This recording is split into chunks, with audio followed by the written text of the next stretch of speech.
Annonceurs, entrepreneurs, promoteurs et chefs d'entreprise, choisissez dès à présent votre meilleur partenaire média, Ideal Production. Ideal Production est basé à Cotonou au Bénin. Ideal Production, le partenaire exclusif de Sika TV en Afrique.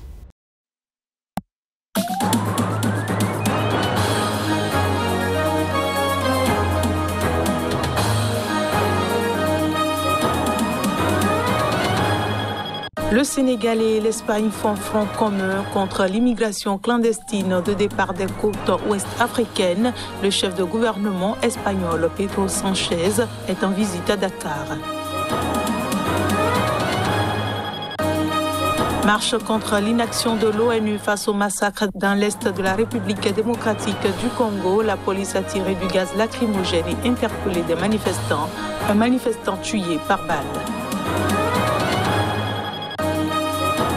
Et puis l'ONU, consternée par les récentes violences au Darfour ouest au Soudan, elle réclame une enquête indépendante et transparente sur ces événements.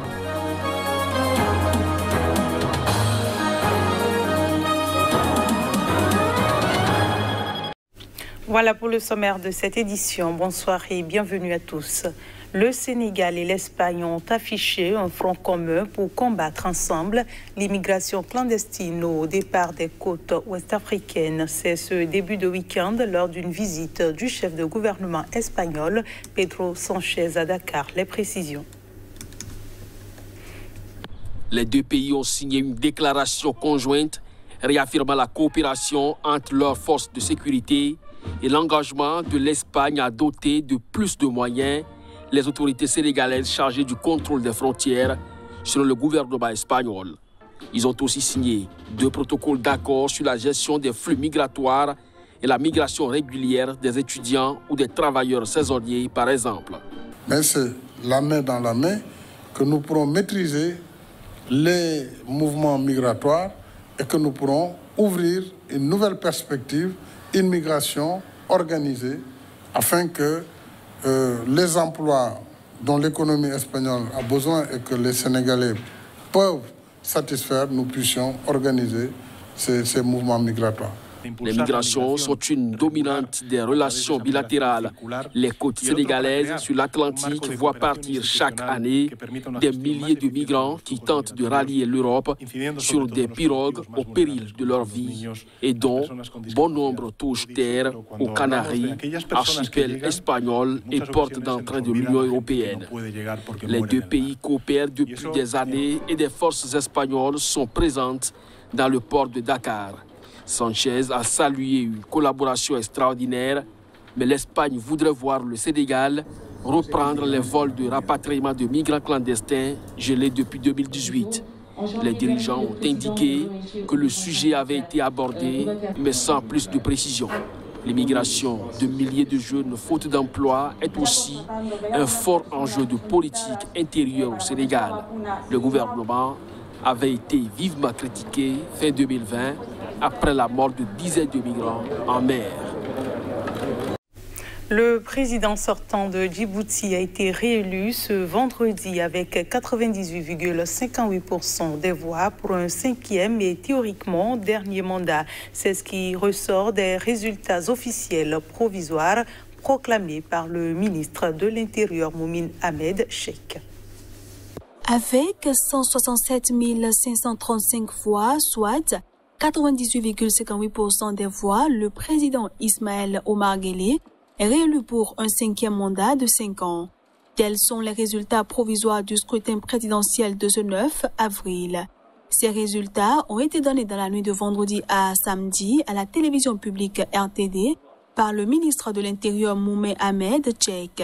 Ce dernier a précisé que les résultats définitifs seront prochainement donnés par le Conseil constitutionnel.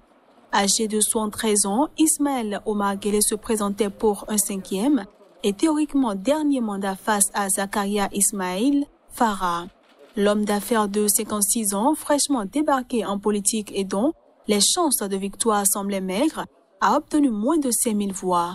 Plus tôt dans la soirée ce vendredi, le Premier ministre Abdulkader Kamil Mohamed a annoncé sur Facebook que la participation dépasserait les 77% contre 68% en 2016. Les quelques 215 000 électeurs inscrits sur une population totale de 990 000 personnes étaient invités à se rendre dans l'un des 529 bureaux de vote du pays, en majorité situés dans la capitale Djibouti, ville. Toujours ce vendredi en fin de journée, Ismaël Farah n'avait été vu dans aucun bureau de vote. Ça ne sert à rien mon vote, ni les votes de 80% du peuple djiboutien, a-t-il écrit plus tôt dans un message sans donner plus d'explications. Dans un second message, l'homme d'affaires a vivement critiqué l'absence de ses délégués dans les bureaux de vote, semblant suggérer qu'ils avaient été empêchés d'entrer. Mais le chef de la mission d'observation de l'Union africaine, Ahmed Tidiane Souaré, a déclaré à la presse à la mi-journée que son équipe n'avait pas rencontré de délégués de l'opposant dans les bureaux de vote visités, précisant qu'il ne s'agissait pas d'une obligation. Autre scrutin, le président tchadien Idriss Déby Itno a tenu son meeting de clôture avant la présidentielle de dimanche. Le maréchal président au pouvoir sans partage depuis 30 ans brigue dimanche un 6e mandat qui ne pourra lui échapper face à 6 candidats faisant pâle figure et après avoir écarté parfois violemment les rares ténors d'une opposition divisée qui pouvait lui faire un peu d'ombre. Les détails. Vendredi après-midi, pour le meeting de clôture du président Déby dans un stade archi-comble de N'Djamena, des milliers de jeunes acheminés dans la nuit ont bravé les 45 degrés pour écouter les 30 minutes de discours du candidat, scandant à la moindre occasion, premier tour, chaos. Le chaos est déjà là. Les diplômés, chômeurs, ne perdez pas espoir, nous allons travailler ensemble, a promis à la foule le président sortant du 3e pays le moins développé du monde, où le chômage touche 22% des moins de 25 ans selon la Banque mondiale. Réveillez-vous tôt dimanche et allez voter massivement, a-t-il exhorté pour que sa victoire soit adossée à une forte participation, l'une des seules inconnues de cette élection. Dans les rues de N'Djamena, la majorité des habitants semblent se désintéresser d'un scrutin joué d'avance et tentent péniblement de joindre les deux bouts entre 2 coupures d'eau et d'électricité, parfois plusieurs jours d'affilée. Depuis plusieurs mois, le régime interdit systématiquement les marches pacifiques pour l'alternance que tentent d'organiser chaque samedi les partis d'opposition les plus virulents.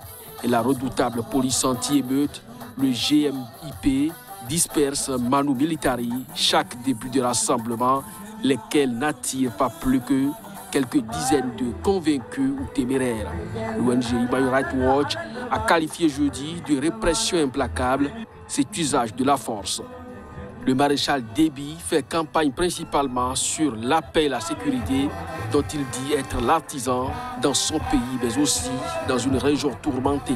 Le Tchad, enclavé entre la Libye, le Soudan, la Centrafrique, entre autres, est un contributeur de poids à la guerre contre les djihadistes au Sahel, en projetant des troupes aguerries jusqu'au Mali et parfois au Nigeria.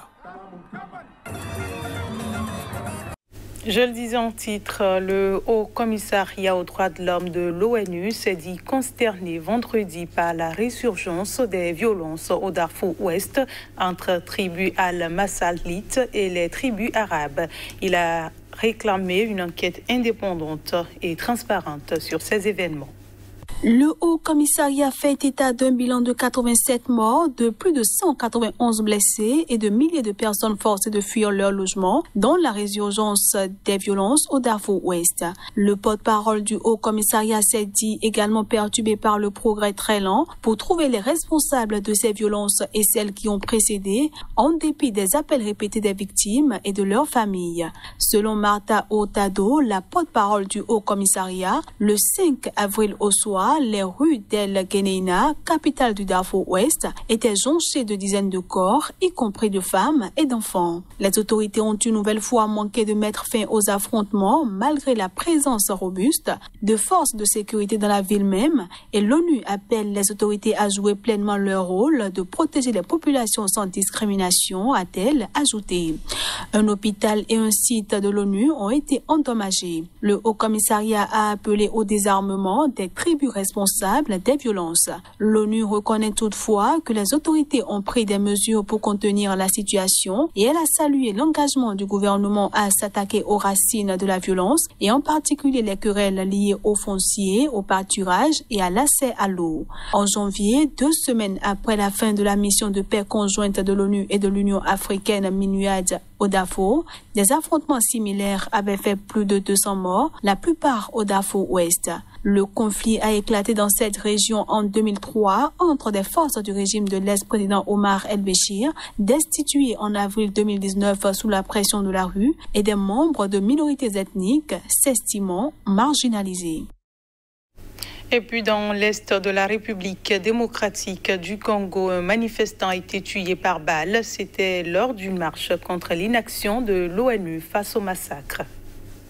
Lors d'une marche contre l'inaction de l'ONU face au massacre commis par des groupes armés à Butembo, un manifestant a été tué par balle. Lorsque des policiers s'activaient à dégager une barrière sur la voie publique, il y a eu des jets de pierre. Malheureusement, un manifestant a trouvé la mort, atteint par une balle perdue, a déclaré le colonel Jean-Paul Ngoma, chef de la police de Butembo, ville de la province du Nord Kivu. Mais il n'a pas précisé l'origine des tirs. À l'appel de mouvements citoyens et de groupes de pression, une grève générale de 10 jours a commencé lundi dans la région de Béni pour protester contre la poursuite des massacres dans l'est de la RDC. Les grévistes réclament le départ de la MONUSCO, la mission de l'ONU en RDC. Des activités sont paralysées à Butembo, carrefour commercial de plus d'1 million d'habitants, ainsi qu'à Béniville et Oicha. Le maire de Butembo, Sylvain Mboussa Kayamanda, a déclaré avoir ordonné l'arrestation du suspect, un policier identifié par des témoins, ainsi que tous les autres policiers présents dans le périmètre pour des besoins d'enquête. Le seul tort de la victime est d'avoir exigé le départ de la MONUSCO de notre ville Butembo parce que les casques bleus ne font absolument rien pour protéger des civils contre les massacres, a indiqué Léon Tsongo, un des responsables du groupe de pression Parlement Debout qui organisait avec d'autres la manifestation. C'est la fin de cette édition. Merci de nous avoir reçus et bonne suite de programmes sur Sika TV.